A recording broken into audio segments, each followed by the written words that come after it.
Hi guys, welcome to my channel Practical Reefer. My name is Mark and this is week 8 of my 20-gallon budget Nano Reef tank build. Now, going to try and keep it quick here. Hair's wild as usual, it's windy up here, it's snowing, it's all sorts. So, good day today, a little bit of a delay. The shop I get my fish from is closed on a Tuesday and a Wednesday, and had a bit of a heavy Saturday, and Sunday and Monday was not the quickest of days. So took my time there, and I'm off this week, so wasn't in a great rush. So this week I am getting my first fish. I'll talk a little bit about how I'm going to stock the tank overall as well. So my fish are in floating now, and my plan is to acclimatise the fish is to use a piece of airline tube in and just drip acclimate them. So give a few litres of water. I'll dump out the majority of that, and then I'll put in another few litres as well.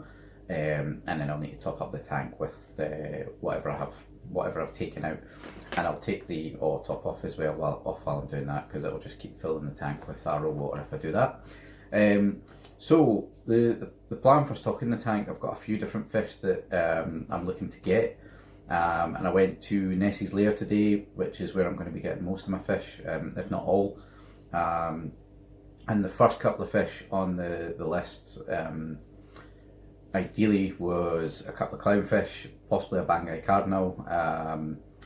Firefish was kind of on there as well. Nessie's lair are actually really good with the pricing. Like, they have firefish for £10, they have Banggai cardinals for 20, the pairs of clownfish for £30, which I think is fantastic pricing. And they were nice, healthy looking fish as well. So spent a good while in there staring at the tanks, looking a bit weird. And I finally decided on which fish I was going to get. There was a few different ones to choose from, so I was trying to look for nice coloration but also no fin damage, and the sort of healthiest looking one. But there was certain ones that maybe were a bit nicer looking but didn't maybe look, maybe a couple of torn fins and things. So to explain that, actually I'll just take this off. I couldn't help but do it. It's part of my logo, and it's part of the reason I like the hobby, and it's just the start of it. But I got myself 2 little clownfish. Excuse the bag. I don't want to be at this too long, so it's just kind of a run and gun video. So I have 2 little clownfish there. I'll get a bit of a close up in a minute. So as I was saying, there was a female in the shop that was absolutely stunning, but the male she was with was a bit tattered. Obviously they maybe just been having a bit of a nip at each other. Whereas this pair was in the very bottom row. It was actually quite hard to see them. But I took a bit of time looking at them, and they're both very, very nice fish. None of the fins appear to be damaged, and they don't appear to be in a bad way. Oh, gentle. So I'm going to get the airline tubing in, I'm going to drip acclimate them, and then I'll release them into the tank in the next half an hour or so. And what I will say, they're my first pair of fish, so I'm not going to quarantine them. The only thing in this tank other than the fish in the next hour will be copepods. So I'm not going to give anything any disease. If something goes wrong, I can take them out and quarantine them if I really need to. But they look like really nice healthy fish. I'm very happy with them. I'll get them in the bucket and I'll get started. So guys, just doing this quickly here. You see the females there at the top and the males at the bottom.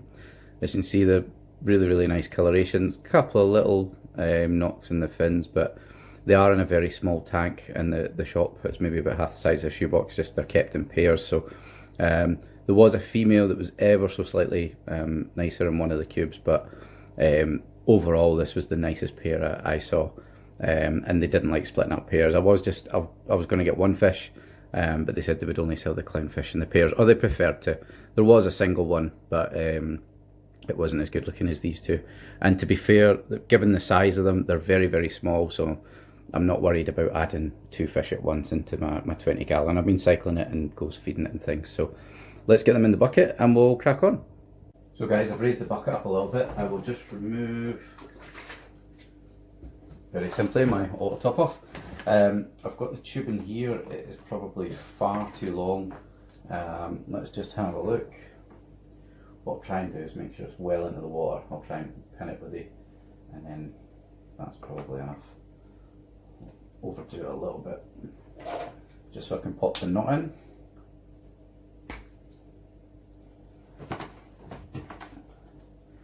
Hadn't actually priced this into the bill. I had some kicking about, but you can get it for a couple of pounds for very little.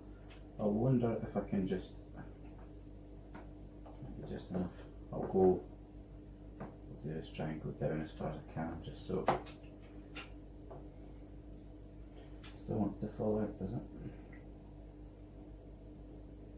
That seems a bit better. So I'm going to pop open the bag. So these have been floating for about 15-20 minutes just to make sure the temperature was at the right temperature or equalised, just to what they're used to. So I'm actually going to leave them in the bag. No, I'm not, because there is. It's just a bit unstable, to be honest. What I'm going to do, I'm going to tilt the bucket they're going into. So it's got a bit of an angle on it. Probably want a bit more of an angle than that. There we go. Trusty spirit level. Jam that under the bottom.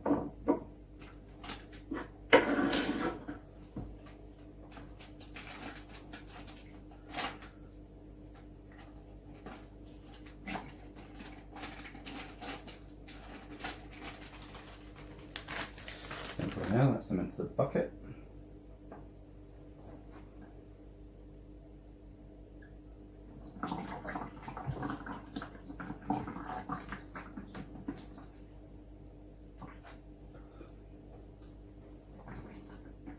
There we go, kids. That's me tasting saltwater for the first time in a good few years. So that is dripping in way too quickly just now, but at the same time it's not a bad shout. We can like a little bit more water in that bucket.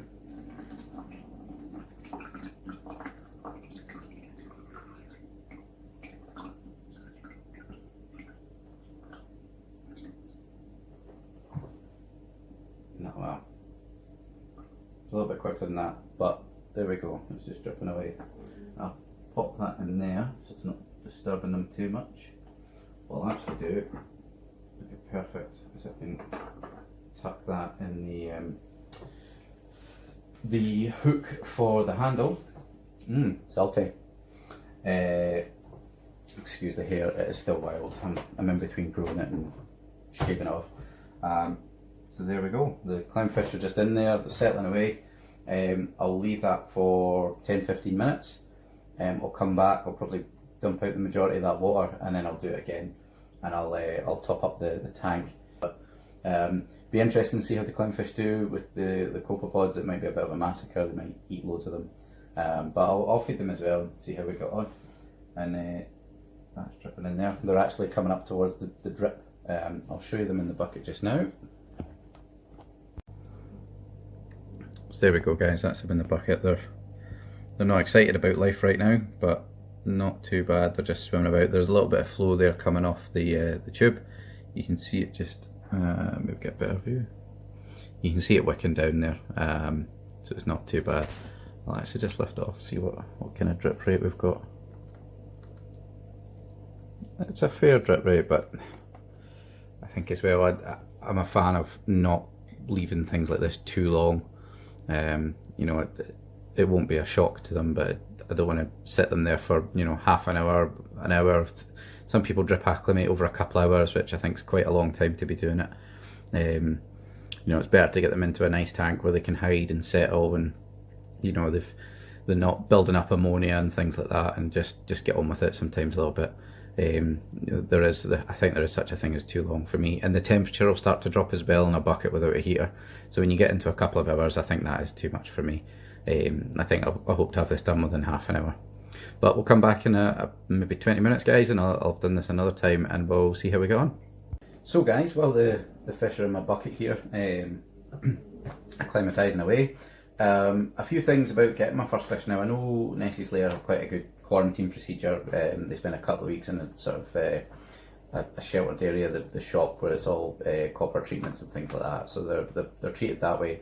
Then they spend a week on the shop floor under sort of supervision or like a visual inspection stage, and then they go out onto the shop floor. So I know that they've done a good effort. It's not a fail-safe. It's not guaranteed that your fish won't have a disease. What I did do as well, on my way there, I went past my fish keeper Scotland, and they had a couple of clownfish, and they weren't that great looking, and they were actually probably quite a bit more expensive. These were, I talk about money on the channel a bit, but these aren't included in the pricing, but they were £30 for two from Nessie's Lair in Dalgate Bay in Fife, which is actually great. They had firefish for like £10 and Banggai cardinals for 20. They also had much more expensive fish as well, but for this little tank, you know, something you don't want to overwhelm it, you don't want big massive fish.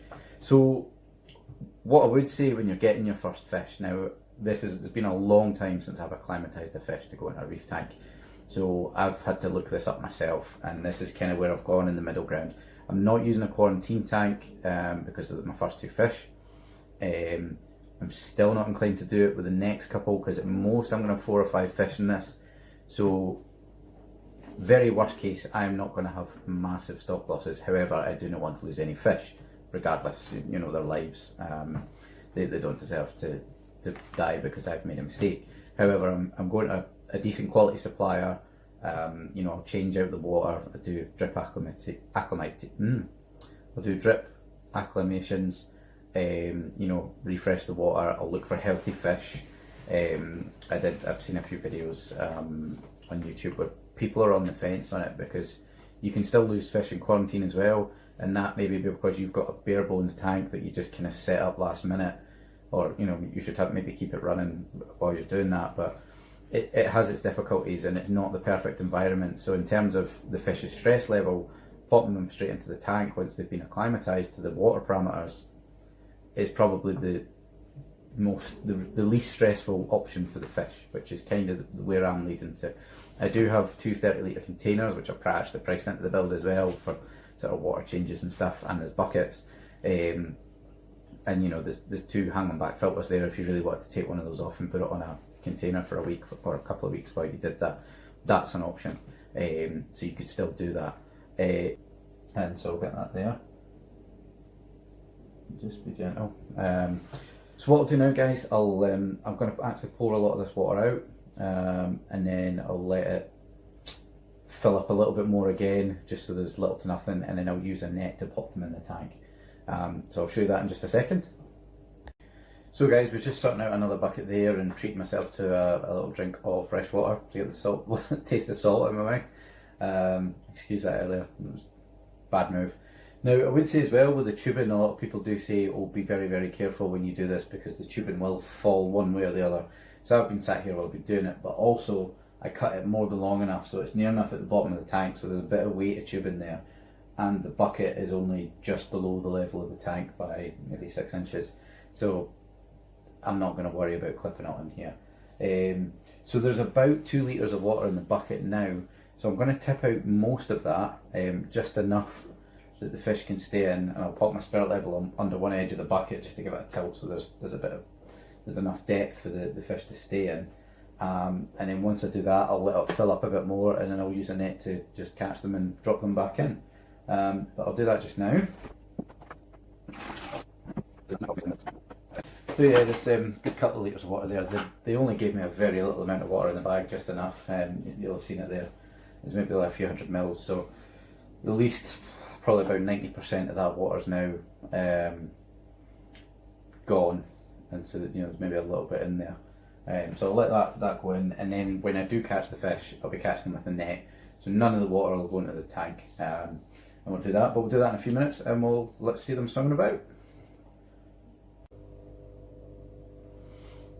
And there we go. And I'll catch the fish now.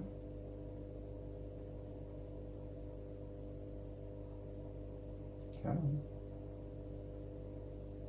That's one. Just try and get them both on a one-up.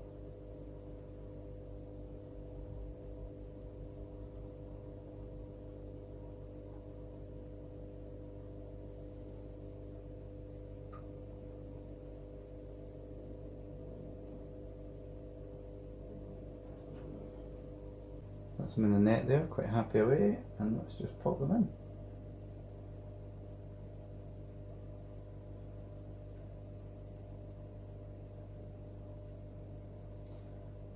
That is her away, and hopefully he will fall. I'm just going to have to, nope, come on you. There we go.